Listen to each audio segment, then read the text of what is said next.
البر الودود ذو العرش المجيد فعال لما يريد صدق الله العظيم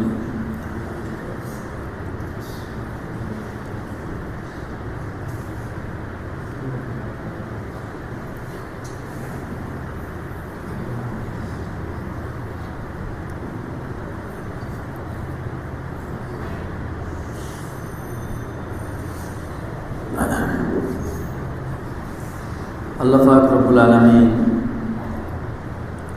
মানুষ তৈরি করেছেন মৌলিকভাবে চারটা জিনিস দ্বারা। কি কি? আগুন, পানি, মাটি, বাতাস, তাই তো?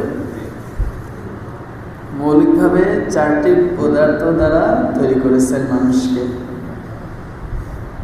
যদিও আমরা বলি মাটির তৈরি, মাটি দিয়ে তো মৌলিক বডি তৈরি করা হয়েছে, বাকি এই মাটির সাথে পানিও ছিল, আগুনও ছিল, বাতাসও আছে। এই বিশেষ চারটা জিনিস দিয়ে আল্লাহ পাক আমাদেরকে তৈরি করেছেন। আবার এই বিশেষ চারটা জিনিস আল্লাহ পাক সবসময় আল্লাহ পাকের নিয়ন্ত্রণেই রেখেছেন, বান্দার নিয়ন্ত্রণে দেন নাই। মাটি, পানি, আগুন, বাতাস সব কার নিয়ন্ত্রণে? আল্লাহ পাকের মালিকানা। বান্দার জন্য সব ফ্রি, সম্পূর্ণ ফ্রি। তো এই চার পদার্থ দিয়ে আমাদের শরীর, দেহ তৈরি হওয়ার কারণে আমাদের মধ্যে বিভিন্ন ধরনের গুণাগুণের সৃষ্টি হয়েছে। আগুন তো গরম,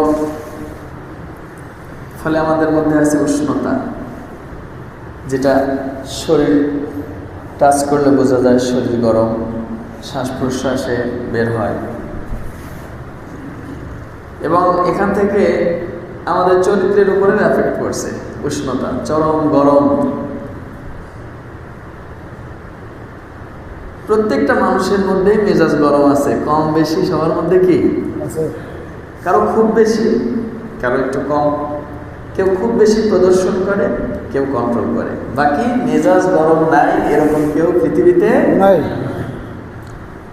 এরকম যদি কেউ পৃথিবীতে থাকতো তাহলে সেটা একজনের দ্বারা সম্ভব ছিল। তিনি কে? রাসূলুল্লাহ সাল্লাল্লাহু আলাইহি ওয়াসাল্লাম। কিন্তু ওনার মধ্যেও কি পাওয়া গেছে? উৎসাহ পাওয়া গেছে। হাদিস শরীফের মধ্যে আসছে যে আল্লাহ রাসূল